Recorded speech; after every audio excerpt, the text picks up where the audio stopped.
Probability class 11. Previous ಕ್ಲಾಸಲ್ಲಿ base theorem problems ಮಾಡ್ತಾ ಇದ್ವಿ. ಅರೌಂಡ್ 8 ಪ್ರಾಬ್ಲಮ್ಸ್ ಕಂಪ್ಲೀಟ್ ಆಗಿತ್ತು. ನೆಕ್ಸ್ಟ್ ಕಂಟಿನ್ಯೂ ಮಾಡ್ಕೊಳ್ಳಿ. Problem number 9. A manufacturer has 3 machine operators. A manufacturer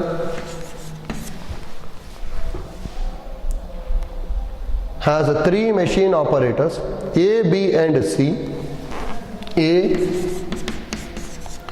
B and C. The first operator A produces 1% defective items.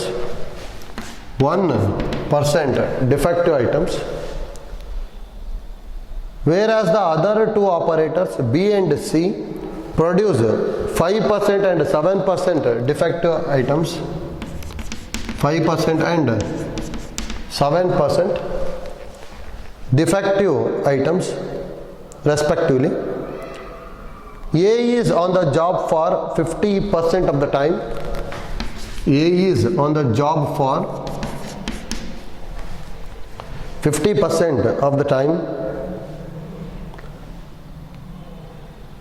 B is on the job for 30% of the time. Job for 30% of the time. And C is on the job for 20% of the time. 20% of the time. A defective item is produced. What is the probability that it was produced by A? ನೋಡ್ಕೊಳ್ಳಿ, easy ಇದೆ. Let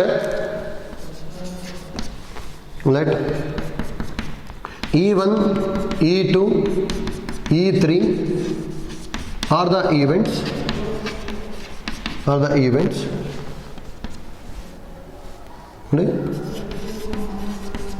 Selected item produced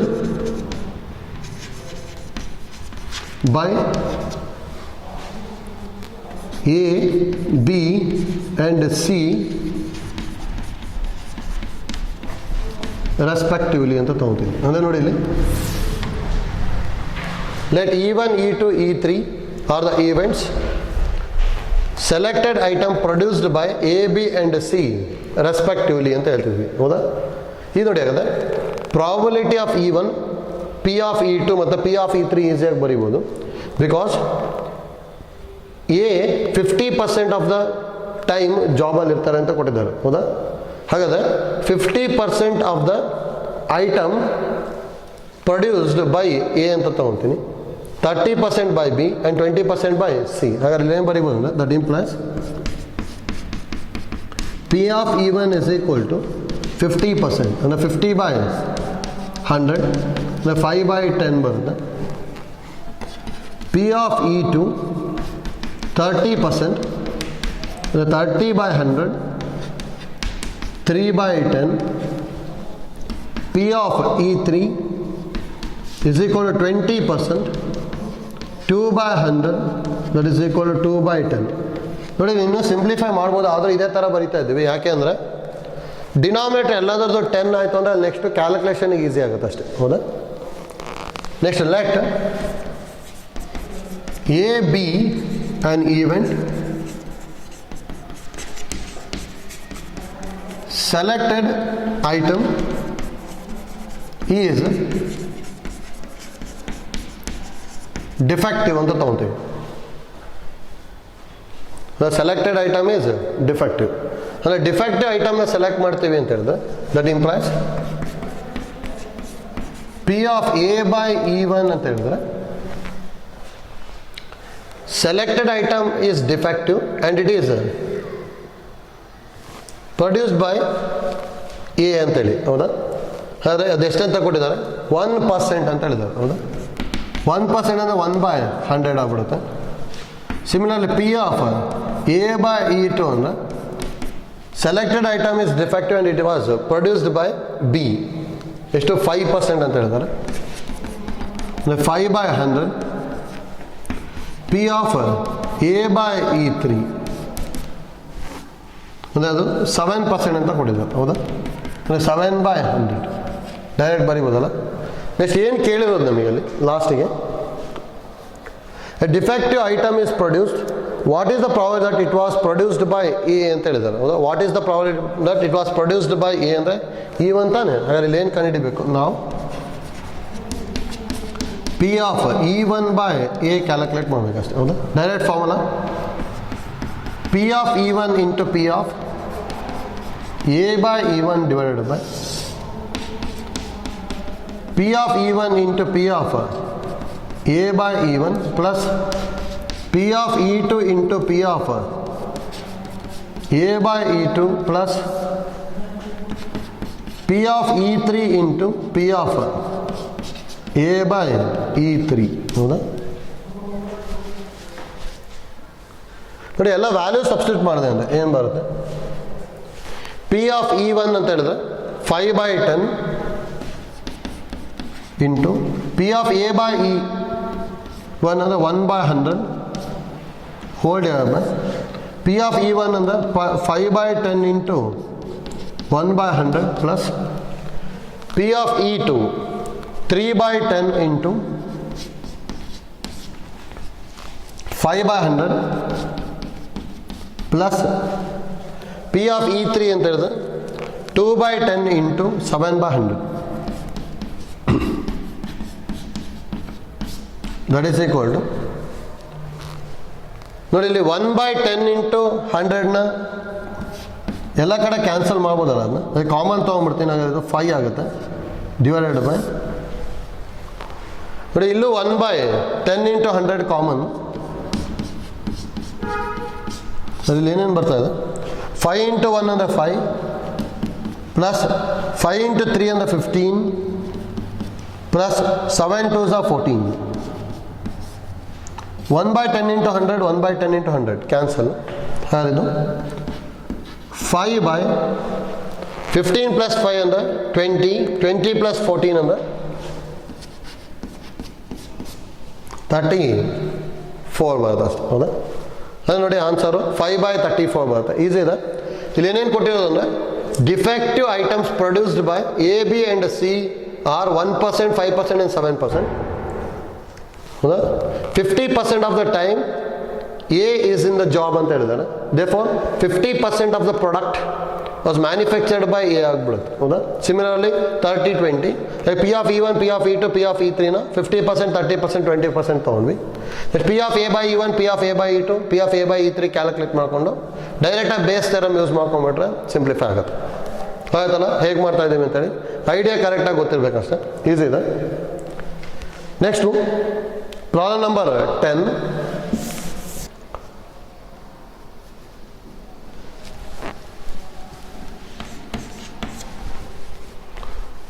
A factory has two machines, A and B. Factory has two machines, A and B. Past records show that machine A produces 60% of the item. Machine A produces 60% of the items of the output, and machine B produces 40% of the items. The machine B produces 40% of the items.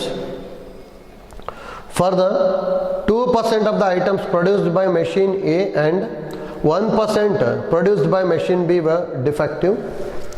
2% by machine A and 1% by machine B are defective. All the items are put into one stock pill, and then one item is chosen at random from this and is found to be defective. What is the probability that it was produced by machine B ಅಂತಿದೆ ಅಷ್ಟೇ, ಹೌದಾ? ನೋಡಿ easy ಇದೆ. First ಏನು ತೊಗೊಂತೀವಿ ಅಂದರೆ same previous problem ಮಾಡಿದ್ವಲ್ಲ ಅದೇ ಥರ. Let E1 and E2 are the events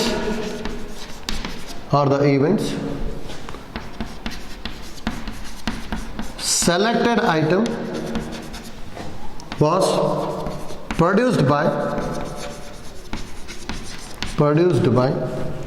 machine A and B respectively.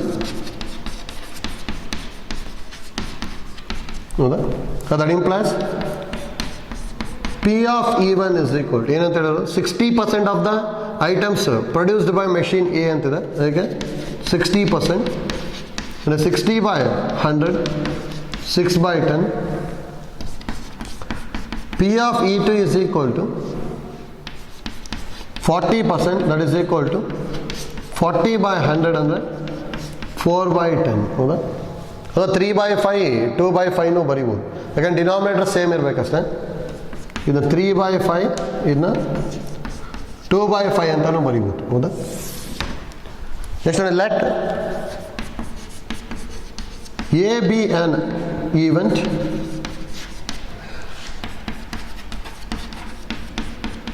selected item is defective. That implies P of A by E1 ಏನು ಬರಿಬೋದು? A by E1 ಅನ್ನ selected item is defective and it was produced by machine A ಅಂತೇಳಿ. ಹೌದಾ? ಅದೆಷ್ಟು? 2% ಅಂತ ಹೇಳಿದ್ದಾರೆ. 2 by 100. P of A by E2 and selected item is defective and it was produced by machine B. 1% ಅಂತ ಹೇಳಿದ್ದಾರೆ. 1 by 100. ಹೌದಾ? ನಾವು ಏನು ಕೇಳಿದ್ದಾರೆ? It was produced by machine B ಅಂತ ಹೇಳಿದಾರೆ ತಾನೆ. P of E2 by A calculate ಮಾಡಬೇಕು. Direct formula P of E2 into P of A by E2 divided by P of E1 into P of A by E1 plus P of E2 into P of A by E2. ಹೌದಾ? That is equal to ಎಲ್ಲ ವ್ಯಾಲ್ಯೂಸ್ನ substitute ಮಾಡ್ತೀನಿ ಅಷ್ಟೇ ನೋಡಿ. P of E2 ಅಂತ ಹೇಳಿದ್ರೆ 2 by 5 into P of A by E2 ಅಂದರೆ 1 by 100 divided by P of E1 ಅಂತ ಹೇಳಿದ್ರೆ 3 by 5 into 2 by 100 plus 2 by 5 into 1 by 100. ಹೌದಾ? ನೋಡಿ 1 by 500 ಕಾಮನ್ ತೊಗೊಂಡ್ವಿ ಅಂದರೆ ಇಲ್ಲಿ 2 ಉಳಿಯುತ್ತೆ. ಇಲ್ಲೂ 1 by 500 ಕಾಮನ್ ತೊಗೊಂಡ್ವಿ ಅಂದರೆ 3 2s are 6 ಪ್ಲಸ್ 2 ಉಳಿತದೆ. ಹೌದಾ?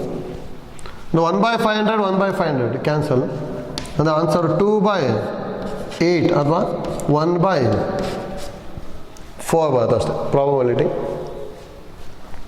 ಆಯ್ತಲ್ಲ ಹೇಗೆ ಮಾಡ್ತಾ ಇದೀವಿ ಅಂತೇಳಿ ನೋಡಿ. ಸೇಮ್ ಪ್ರೀವಿಯಸ್ ಪ್ರಾಬ್ಲಮ್ ಯಾವ ಥರ ಮಾಡ್ಕೊಂಡ್ವಲ್ಲ ಅದೇ ಐಡಿಯಾ ಮಾಡ್ಕೊಂಡ್ಬಿಟ್ವಿ ಅಂದರೆ ಈಸಿಯಾಗಿ ಬರುತ್ತೆ. ಆಯ್ತಲ್ಲ.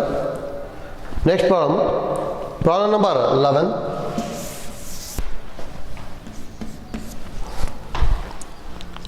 Suppose that the reliability of a HIV test is specified as follows. Of people having HIV,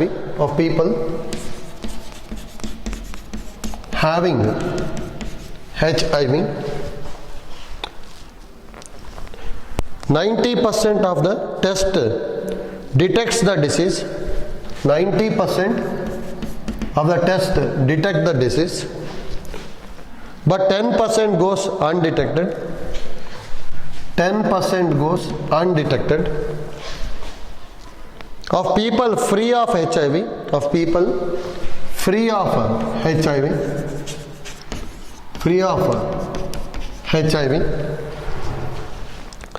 99% of the tests are judged HIV negative.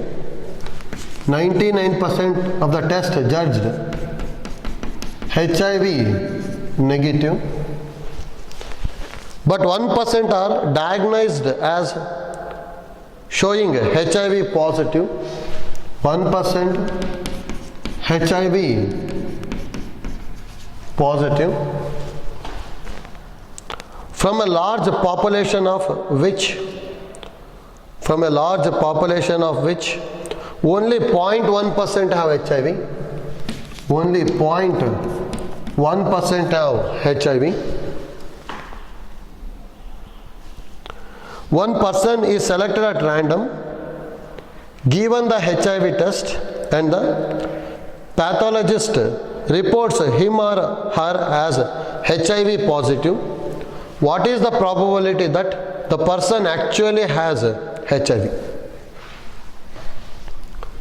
ನೋಡ್ಕೊಳ್ಳಿ ನೋಡಿ, ಇದೇ ಥರ ಡಿಸೀಸ್ ಪ್ರಾಬ್ಲಮ್ನ ಕೇಳ್ತಾ ಇರ್ಬೋದು. ಇಲ್ಲಿ ಡಿಸೀಸ್ನ ಮೆನ್ಷನ್ ಮಾಡಿದ್ದಾರೆ ಅಷ್ಟೇ, HIV ಅಂತೇಳಿ. ಎನಿ ಡಿಸೀಸ್ ಕೇಳ್ಬೋದು, ಹೌದಾ? ನೋಡಿ ಯಾವ ಥರ ಮಾಡ್ಕೋಬೇಕು ಅಂತೇಳಿ ಈಸಿ ಇದೆ. ಫಸ್ಟು ನೋಡಿ, ಇಲ್ಲಿ ಹ್ಯಾವಿಂಗ್ HIV ಒಳಗೆ 90% ಶೋಸ್ ಏನಂತ ಹೇಳಿದಾಗ ಡಿಸೀಸ್ ಇದೆ ಅಂತ ಹೇಳ್ತಾರೆ. ಡಿಸೀಸ್ ಇದೆ ಅಂತ ಹೇಳಿದ್ರೆ HIV ಪಾಸಿಟಿವ್ ಅಂತೇಳಿ, ಹೌದಾ? 10% ಗೋ ಅನ್ಡಿಟೆಕ್ಟೆಡ್ ಅಂದರೆ HIV ನೆಗೆಟಿವ್ ಆಗ್ಬಿಡುತ್ತೆ. ಅಮಾಂಗ್ ಟೋಟಲ್ ಪಾಪ್ಯುಲೇಷನ್ ಏನಂತ ಹೇಳೋದು 0.1% ಹ್ಯಾವ್ HIV ಅಂತಿದೆ, ಹೌದಾ? ಅದು ನೋಡಿ ಇಲ್ಲಿ ಏನು ತಗೊಂತೀವಿ ಅಂದರೆ, let E1 be an event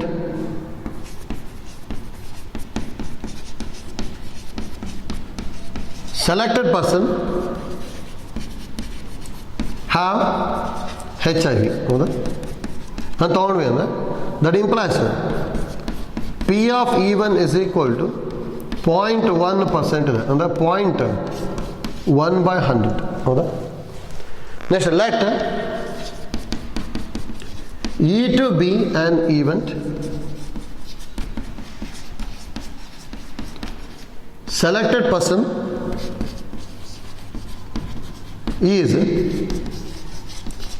free from HIV ಅಂತ ತಗೊಂತೀವಿ, ಹೌದಾ? ಅಂದರೆ ಫ್ರೀ ಫ್ರಮ್ HIV ಅಂತ remaining R free from HIV ತಾನೆ. ಹಾಗಾದ್ರೆ P of E2 is equal to ಏನಾಗಿರುತ್ತೆ ಅಂದರೆ 1 - P of E1 ಬರಿಬೋದಲ್ಲ. ಯಾಕಂದರೆ ಇಲ್ಲಿ ರಿಮೈನಿಂಗ್ ಅಂದರೆ ಇಲ್ಲಿ 0.1% HIV ಇದ್ದಾರೆ ಅಂತ ಹೇಳಿದ್ರೆ 99.9% ಆರ್ ಫ್ರೀ ಫ್ರಮ್ HIV, ಹೌದಾ? ಆ ಥರ ಅದು ಬರ್ಕೋಬೋದು, ಅಥವಾ ಹೀಗೂ ಬರಿಬೋದು. 0.1/100 ಇಲ್ಲಿ ಬರ್ಕೊಂಡ್ರೆ ಸೇಮ್ ಬರುತ್ತೆ. ಅಥವಾ 1 - P of E1 ಅಂತ ಅದು ಬರಿಬೋದು, ಅಥವಾ ಡೈರೆಕ್ಟಾಗಿ ಹೇಗೆ ಬರಿಬೋದು ಅಂದರೆ 99.9% ಬರಿಬೋದು. ಎರಡು ಒಂದೇ ಅದು. 99.9% ಅಂದರೆ 99.9/100, ಹೌದಾ? ನೆಕ್ಸ್ಟ್ ಅಲ್ಲಿ ಏನು ಕೇಳಿರೋದು ನಮಗೆ, from a large percent of which only 1%, 0.1% have HIV, 1% is selected at random, given the HIV test and the pathologist report him or her as HIV positive ಅಂತ ಹೇಳಿದ್ದಾರೆ, ಹೌದಾ? ಅಂದರೆ let A be an event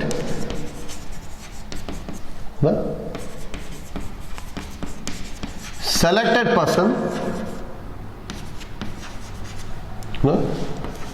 report he is HIV positive ಅಂತ ತಗೋತೀವಿ, ಹೌದಾ?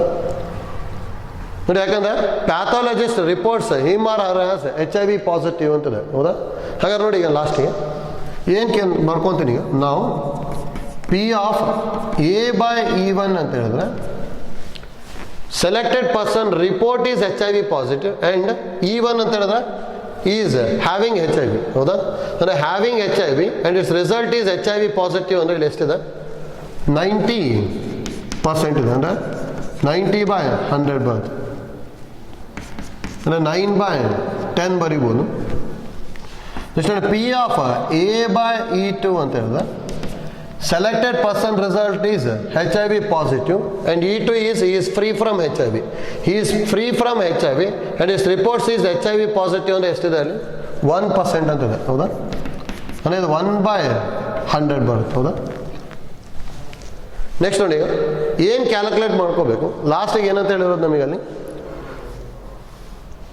What is the probability that the person actually has HIV ಅಂದರೆ actually has HIV ಅಂತ ಹೇಳಿದ್ರೆ ಇದಲ್ಲ, ಅಂದರೆ P of E1/A ಕ್ಯಾಲ್ಕುಲೇಟ್ ಮಾಡಬೇಕು. ಡೈರೆಕ್ಟ್ ಫಾರ್ಮುಲಾ ನಾವು P of E1/A is equal to P of E1 into P of A/E1 divided by P of E1 into P of A/E1 plus P of E2 into P of A/E2, ಹೌದಾ?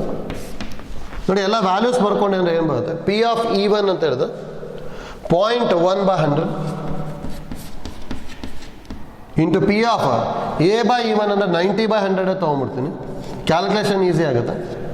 Divided by 0.1/100 into 90/100 plus P of E2 ಅಂತ ಹೇಳಿದ್ರೆ 99.9/100 into P of A/E2 ಅಂದರೆ 1/100.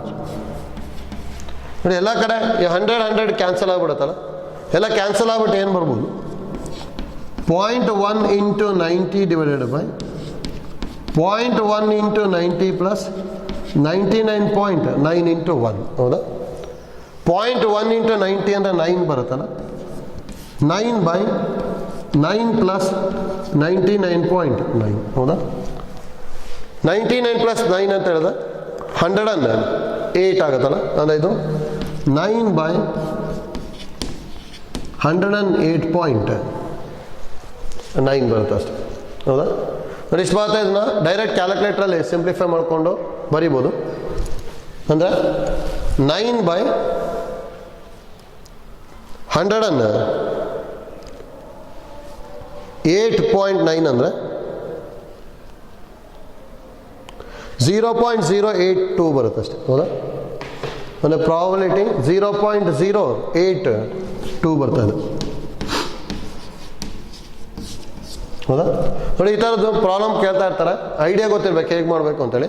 ಒಂದ್ಸಲ ಇದೇ ಥರದ problem competitive ಕೇಳ್ಬೋದು. ಅದಕ್ಕೆ idea ನೋಡಿ, ಇಲ್ಲಿ HIV-ನೇ ಕೊಡಬೇಕಂತೇನಿಲ್ಲ, ಯಾವುದೇ ಡಿಸೀಸ್ ಕೊಟ್ಟರು.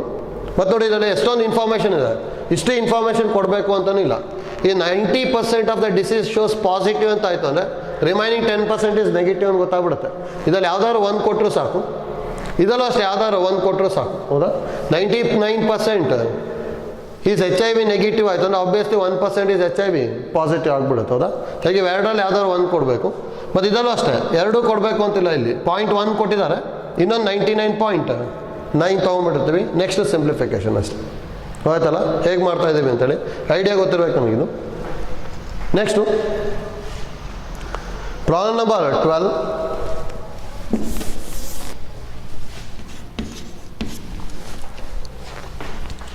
A laboratory blood test is 99% effective. 99% effective in detecting a certain disease. Detecting a certain disease when it is in fact present. When it is in fact present. However, the test also yields a false positive result for 0.5%. 0.5% of the healthy person. The healthy person ಅಂತ ಹೇಳಿದ್ರೆ not present ಬರೀಬೋದು.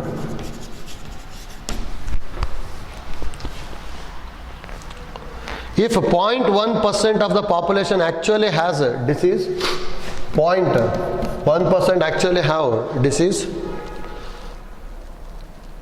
what is the probability that a person has the disease given that his test result is positive? ನೋಡಿ same previous problem ಥರನೇ. Previous ಪ್ರಾಬ್ಲಮಲ್ಲೆಲ್ಲ ಆಗಿತ್ತು ಅಂದರೆ 99% ಮತ್ತು ಇಲ್ಲಿ ಉಳ್ಕೊಂಡಿರೋ 1% ಅದನ್ನು ಕೊಟ್ಟಿದ್ರು. ಹೌದಾ? ಇಲ್ಲಿ ಡೈರೆಕ್ಟಾಗಿ ಕೊಡ್ತಾ ಇದ್ದಾರೆ ಅಷ್ಟೇ. ಫಸ್ಟಿಗೆ ಏನು ತೊಗೊತೀನಿ ಅಂದರೆ let E1 B an event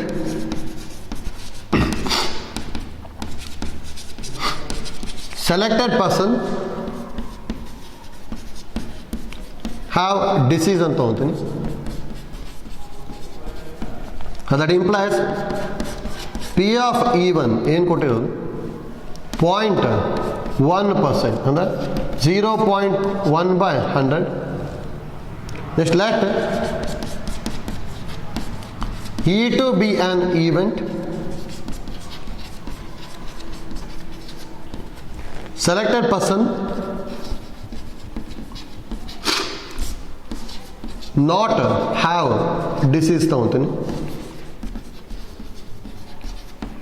that implies P of E2 is equal to ಹೌದಾ have disease ಎಷ್ಟು ಅಂತ ಹೇಳೋದು 0.1% ಅಂತ ಹೇಳಿದ್ರೆ ಇಲ್ಲಿ 99.9 9% ಡಸ್ ನಾಟ್ ಹ್ಯಾವ್ ಡಿಸೀಸ್ ಅಲ್ಲ, ಯಾರಿದು 99.9/100 ಬರೀಬೋದು. ಹೌದಾ? Next, let A B on event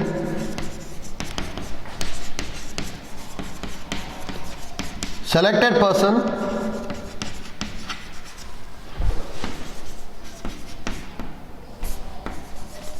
result is positive, ಹೌದಾ? ಅಥವಾ ರಿಪೋರ್ಟ್ ಈಸ್ ಪಾಸಿಟಿವ್ ಅಂತ ತಗೊಂತೀನಿ. ಹಾಗೆ ನೋಡಿ, that implies P of A by E1 ಅಂದ್ರೆ ಎ ಅಂತ ಹೇಳಿದ್ರೆ selected person result is positive ಬರಬೇಕು. ಆ್ಯಂಡ್ E1 ಅಂದ್ರೆ ಪರ್ಸನ್ ಹ್ಯಾವ್ ಡಿಸೀಸ್. ಹ್ಯಾವ್ ಡಿಸೀಸ್ದಾಗ ಎಷ್ಟು ಪರ್ಸೆಂಟ್ ಪಾಸಿಟಿವ್ ಇರ್ತದೆ? 99% ಪಾಸಿಟಿವ್ ರಿಸಲ್ಟ್ ತೋರಿಸುತ್ತೆ. ಅಂದರೆ 99/100 ಆಯ್ತು. Next P of A by E2 is equal to, ಅಂದರೆ selected person have positive result and he does not have disease ಅಂತ ಹೇಳಿದ್ರೆ ಇಟ್ ಈಡ್ಸ್ ಎ ಫಾಲ್ಸ್ ರಿಸಲ್ಟ್ ಅಂತ ಹೇಳಿದ್ರೆ ತಾನೆ. ಅಂದರೆ 0.5% ಕೊಟ್ಟಿದ್ದಾರೆ ಅದನ್ನ. ಅಂದರೆ 0.5% ಇದು 0.5/100. ಹೌದಾ? ನೆಕ್ಸ್ಟ್ ಲಾಸ್ಟಿಗೆ ಏನು ಕೇಳಿರೋದು ನಮಗೆ, what is the probability that a person has the disease given that is test result is positive ಅಂತ ಹೇಳಿದಾರೆ. ಹೌದಾ? ಅಂದರೆ ಹ್ಯಾಸ್ ದ ಡಿಸೀಸ್ ಅಂತ ಹೇಳಿದ್ರೆ E1 ಅಲ್ಲ, ಅದಕ್ಕೆ ಇಲ್ಲಿ ಪಿ ಆಫ್ E1/A ಕೇಳಿದ್ದಾರೆ ಅಷ್ಟೇ. ಹೌದಾ? Direct formula P of E1 into P of A/E1 divided by P of E1 into P of A/E1 plus P of E2 into P of A/E2. ನೋಡಿ, ಎಲ್ಲ ವ್ಯಾಲ್ಯೂಸ್ ಬರ್ಕೊಂಡೆ ನಾನು. P of E1 ಅಂತ ಹೇಳಿದ್ರೆ 0.1/100 into P of A/E1 ಅಂದ್ರೆ 99/100 divided by 0.1/100 into 99/100 plus P of E2 ಅಂತ ಹೇಳಿದ್ರೆ 99.9/100 into 0.5/100. ಅಂದರೆ ನೋಡಿ, ಎಲ್ಲ ಕಡೆ 100 ಕ್ಯಾನ್ಸಲ್ ಆಗ್ಬಿಟ್ಟಿದ್ದು. 0.1 ಇಂಟು 99/0.1 ಇಂಟು 99 ಪ್ಲಸ್ 99.9 ಇಂಟು 0.5. ಹೌದಾ? ನೋಡಿ, ಕಂಪ್ಲೀಟ್ ಕ್ಯಾಲ್ಕುಲೇಟರ್ ಯೂಸ್ ಮಾಡ್ಕೊಂಡು ನೆಕ್ಸ್ಟು ಸಿಂಪ್ಲಿಫೈ ಮಾಡ್ಕೋಬೋದು. ಹೌದಾ? ಏನು ಬರುತ್ತೆ?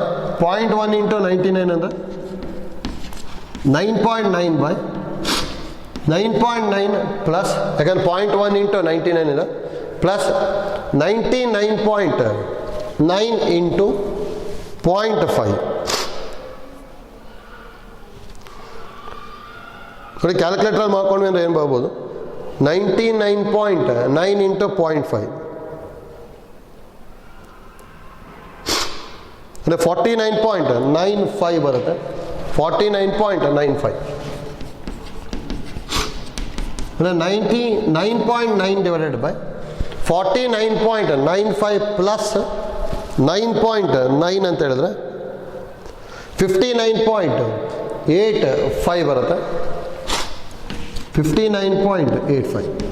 ನೆಕ್ಸ್ಟ್ ಡೈರೆಕ್ಟಾಗಿ 9.9 ಡಿವೈಡೆಡ್ ಬೈ 59.85 ಮಾಡಬೇಕು. ಹೌದಾ?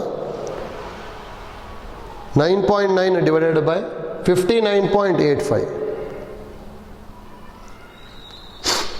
ಅಂದರೆ 0.1654 ಏನೋ ಬರುತ್ತೆ. ಹೌದಾ?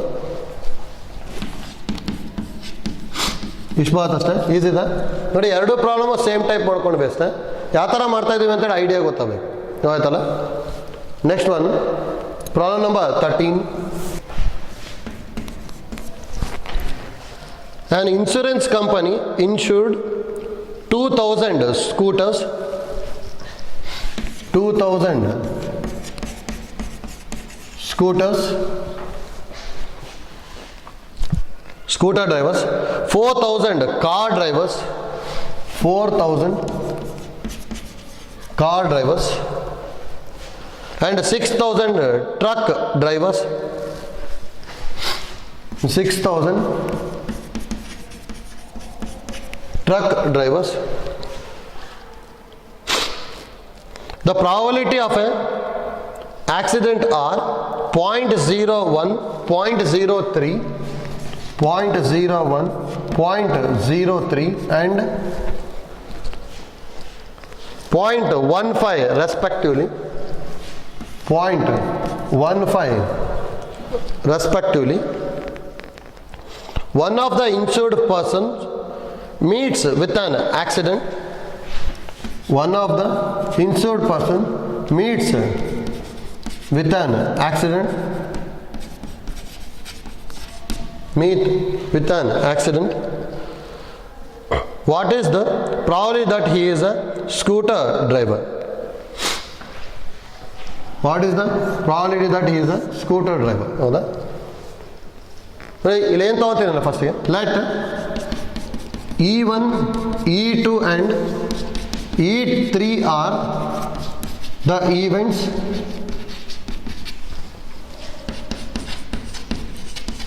selected person is a scooter, car and truck driver ಅಂತ ತಗೊಂಡ್ವಿ ಅಂದರೆ that implies P of E1, P of E2, P of E3 ಇದನ್ನು ಯಾವ ಥರ ಬರ್ಕೊತೀವಿ ಅಂತ ಗೊತ್ತಾಗಬೇಕಿಲ್ಲಿ. ನೋಡಿ P of E1 ಅಂದರೆ ಹೇಗೆ ಬರ್ಕೊತೀವಿ ಅಂತ ಹೇಳಿದ್ರೆ ಇಲ್ಲಿ ಈಸಿ ಇದೆ ನೋಡಿ. ಫಸ್ಟು ಸ್ಯಾಂಪಲ್ ಸ್ಪೇಸಲ್ಲಿ ನೋಡ್ಕೋಬೇಕು. 2000, 4000, 6000 ಹಾಗಾದ್ರೆ ಟೋಟಲ್ 12,000 ಇನ್ಸೂರ್ಡ್ ಪರ್ಸನ್ಸ್ ಇದ್ದಾರೆ ಹೌದಾ. ಈ 12,000ಅಲ್ಲಿ 2,000 scooter drivers, 4,000 car drivers, 6,000 truck drivers ಹೌದಾ. ಹಾಗಾದ್ರೆ P of E1 ಅಂದರೆ selected person is a scooter driver ಆಗಿಬಿಡುತ್ತೆ. ಸ್ಕೂಟರ್ ಡ್ರೈವರ್ ಆಯಿತು ಅಂದರೆ ಏನಾಗಿರುತ್ತೆ ಅಲ್ಲಿ 2,000 by 12,000 ಬರುತ್ತೆ ಹೌದಾ. ಅಂದರೆ ಇದು 1/6 ಆಗಿಬಿಡುತ್ತೆ. ಸಿಮಿಲರ್ಲಿ P of E2 ಅಂತ ಹೇಳಿದ್ರೆ 4,000 by 12,000 ಅಲ್ಲ, 4,000 by 12,000 ಅಂದರೆ ಇದು 1/3 ಆಗುತ್ತೆ. P of E3 ಅಂತ ಹೇಳಿದ್ರೆ 6,000 ಟ್ರಕ್ ಡ್ರೈವರ್ಸ್ ಅಲ್ಲ, 6,000 by 12,000 ಅಂದರೆ ಇದು 1/2 ಆಗ್ಬಿಡುತ್ತೆ ಹೌದಾ. Next let A be an event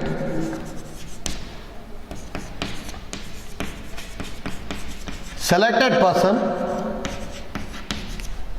meets with an accident ಅಂತ ಅಂತೀನಿ. that implies P of A by E1 ಹೌದಾ. ಇದು ಮೀನಿಂಗ್ ಏನು? Selected person meets with on accident and he is a scooter driver ಅಂತೇಳಿ ಅದೆಷ್ಟಿರೋದು 0.01 ಡೈರೆಕ್ಟಾಗಿ ಪ್ರಾಬಬಿಲಿಟಿ ಕೊಟ್ಟಿದ್ದಾನೆ. Similarly P of A by E2 ಅಂತ ಹೇಳಿದ್ರೆ 0.03 ಹೌದಾ. ಯಾಕಂದ್ರೆ ಕಾರ್ ಡ್ರೈವರ್ ಇನ್ 0.03 ಕೊಟ್ಟಿದ್ದಾರೆ. ಅದೇ ಥರ ಟ್ರಕ್ ಡ್ರೈವರ್ 0.15 ಅಂತ ಹೇಳಿದ್ದಾರೆ ಹೌದಾ. P of A by E3 ಅಂದರೆ 0.15 ಹೌದಾ. ಹಾಗೆ ನಾವು ಏನು ಕ್ಯಾಲ್ಕುಲೇಟ್ ಮಾಡೋಕೆ ಕೇಳಿದ್ರು ಲಾಸ್ಟಿಗೆ. What is the problem that he is a scooter driver ಅಂತ ಹೇಳಿದ್ದಾರೆ. ಸ್ಕೂಟರ್ ಡ್ರೈವರ್ ಅಂದರೆ E1 ತೊಗೊಂಡಿದ್ದೀವಲ್ಲ, P of E1 by A ಕೇಳಿದ್ರು. Direct formula P of E1 into P of A by E1 divided by P of E1 into P of A by E1 plus P of E2 into P of A by E2 plus P of E3 into P of A by E3 ನೋಡಿ ಎಲ್ಲ value substitute ಮಾಡ್ಕೊಂಡ್ವಿ ಅಂದರೆ P of E1 ಅಂದರೆ 1/6 into P of A by E1 ಅಂದರೆ 0.01 divided by 1/6 into 0.01 plus P of E2 ಅಂದರೆ 1/3 into 0.03 plus P of E3 ಅಂದರೆ 1/2 into 0.15.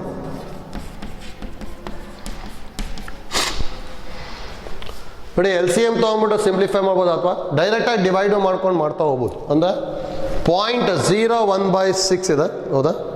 0.01 divided by 6 ಅಂತ ಹೇಳಿದೆ 0.0016 ಬರುತ್ತೆ ನೋಡಿ. ಅಪ್ ಟು 4 ಡೆಸಿಮಲ್ ಪಾಯಿಂಟ್ ಬರ್ಕೊಂಡು ಹೋಗಿ ಅಷ್ಟೇ. 0.01/6 ಅಂತ 0.0016 ಪ್ಲಸ್ 0.03/3 ಅಂತ ಹೇಳಿದ್ರೆ 0.01. ನಾನು ಡೈರೆಕ್ಟ್ ಡಿವೈಡ್ ಮಾಡ್ಬೋದು. ಡಿವೈಡಿಂಗ್ ಬೈ 7 ಮಾಡ್ಕೊಂಡು 2 ಮಾಡಿದ್ವಿ ಅಂದ್ರೆ 0.75 ಬರುತ್ತೆ. ಹೌದಾ? ಎಷ್ಟು ನೋಡಿ, ಇಷ್ಟೊಂದು ಸಿಂಪ್ಲಿಫೈ ಮಾಡಬೇಕಷ್ಟೆ. 0.0016 ಡಿವೈಡೆಡ್ ಬೈ ಡಿನಾಮಿನೇಟರ್ನೆಲ್ಲ ಆ್ಯಡ್ ಮಾಡಿದ್ವಿ ಅಂದರೆ ಏನೇನು ಹೇಳೋದು 0.0016 ಪ್ಲಸ್ 0.01 ಪ್ಲಸ್ 0.075 ಮಾಡ್ಕೊಂಡ್ವಿ ಅಂದರೆ 0.0866 ಬರುತ್ತೆ. 0.0866. ಹೌದಾ? ಇದನ್ನು ಡಿವೈಡ್ ಮಾಡ್ಕೊಂಡು ಬರಿಬೋದು ಅಂದರೆ 0.0016 ಡಿವೈಡೆಡ್ ಬೈ 0.0016 ಡಿವೈಡೆಡ್ ಬೈ 0.0866. ನನ್ನ ಆನ್ಸರ್ 0.0184 ಬರ್ಬೋದು.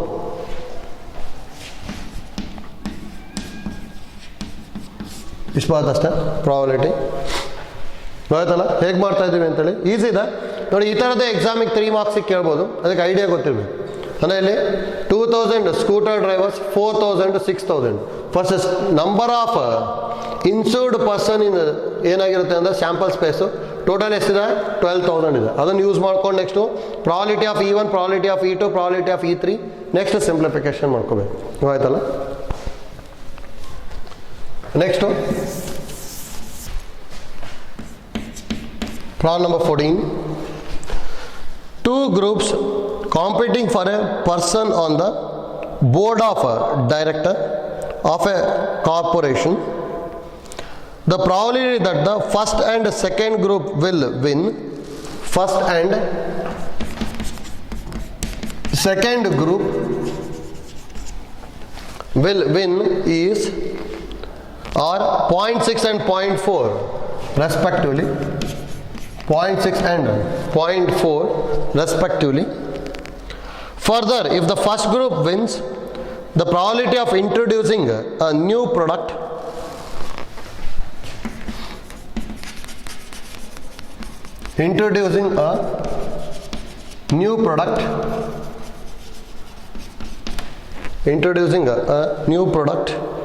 is 0.7 and the corresponding probability is 0.3. 0.7 and corresponding probability is 0.3.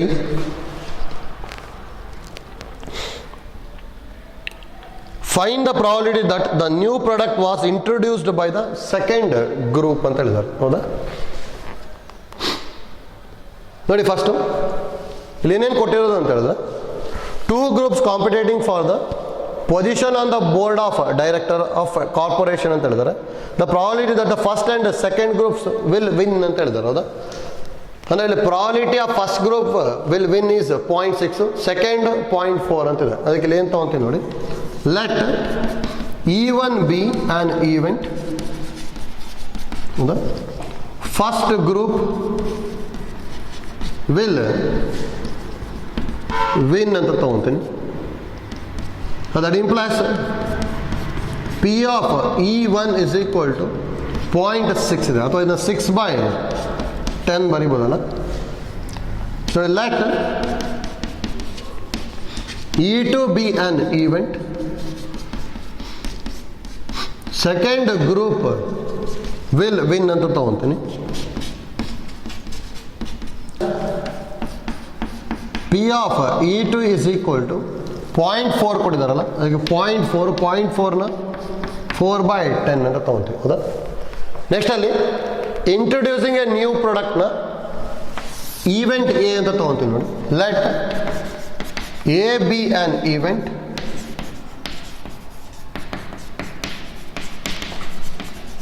Introducing a new product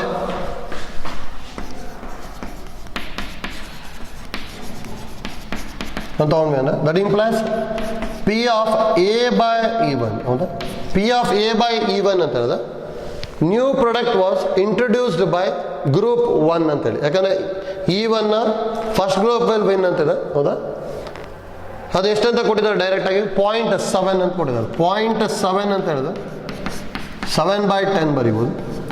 P of A by E two ಅಂತ ಹೇಳಿದ್ರೆ a new product was introduced by group 2 ಅಂದರೆ 0.3 ಅಂದರೆ ಅದು 3/10 ಬರಿಬೋದು, ಹೌದಾ? ನಾವು ಏನು ಕ್ಯಾಲ್ಕುಲೇಟ್ ಮಾಡೋಕೆ ಕೇಳಿದ್ದಾರೆ ಅಂದರೆ find the probability that the new product was introduced by the second group ಅಂದರೆ E2 ಅಲ್ಲ, P of E2 by A calculate ಮಾಡೋಕೆ ಹೇಳಿದ್ದಾರೆ. Direct formula P of E2 into P of A by E2 divided by P of E1 into P of A by E1 plus P of E2 into P of A by E2, ಹೌದಾ? ಎಲ್ಲ values ಬರ್ಕೊಂಡೆ. P of E2 ಅಂತ ಹೇಳಿದ್ರೆ 4/10 into P of A by E2 ಅಂದರೆ 3/10 divided by P of E1 ಅಂತ ಹೇಳಿದ್ರೆ 6/10 into 7/10 plus 4/10 into 3/10, ಹೌದಾ? ನೋಡಿ ಇಲ್ಲಿ 10 × 10 100, ಎಲ್ಲ ಕಡೆ 100 ಕ್ಯಾನ್ಸಲ್ ಆಯಿತು ಅಂದರೆ 4 3s are 12 by 6 7s are 42 plus 4 3s are 12 ಅಂದರೆ ಎಷ್ಟು ಬರ್ತಾ ಇದೆ? 12/42 ಪ್ಲಸ್ 12 ಅಂದರೆ 54, ಹೌದಾ? ಅಂದರೆ 6 2s are 6 9s ಅಂದರೆ ಆನ್ಸರು 2/9 ಬರುತ್ತೆ ಅಷ್ಟೆ, ಹೌದಾ? ನೋಡಿ ಪ್ರಾಬ್ಲಮ್ ಮಾಡ್ಕೊಂಡಿರೋದು ಸ್ವಲ್ಪ ಡಿಫ್ರೆಂಟ್ ಇದೆ. ಎಲ್ಲದಕ್ಕೂ ಒಂದೇ ಐಡಿಯಾ ಯೂಸ್ ಮಾಡ್ತಾ ಇದ್ದೀವಿ. ಅದು ಇಂಪಾರ್ಟೆಂಟ್. ನಾವು E1 E2 ಯಾವ ಥರ ಕ್ಯಾಲ್ಕುಲೇಟ್ ಮಾಡ್ಕೋಬೇಕು ಅಂತ ಗೊತ್ತಾಗಬೇಕಷ್ಟೆ, ಹೌದಾ? ಅದು ಗೊತ್ತಾಯಿತು ಅಂದರೆ P of A by E1 P of A by E2 ಲಾಸ್ಟಿಗೆ ಏನು ಕ್ಯಾಲ್ಕುಲೇಟ್ ಮಾಡೋಕೆ ಹೇಳಿದ್ದಾರೆ ಅನ್ನೋದನ್ನು ಕೇರ್ಫುಲ್ಲಾಗಿ ನೋಡ್ಕೊಂಬಿಟ್ಟು ಸಿಂಪ್ಲಿಫೈ ಮಾಡಬೇಕು, ಆಯ್ತಲ್ಲ? ನೆಕ್ಸ್ಟ್ ಕ್ಲಾಸಲ್ಲಿ ಇನ್ನು ಉಳಿದಿರೋ ಪ್ರಾಬ್ಲಮ್ಸ್ನ ಕಂಟಿನ್ಯೂ ಮಾಡ್ಕೊಂಡು ಹೋಗ್ತೀವಿ. Thank you.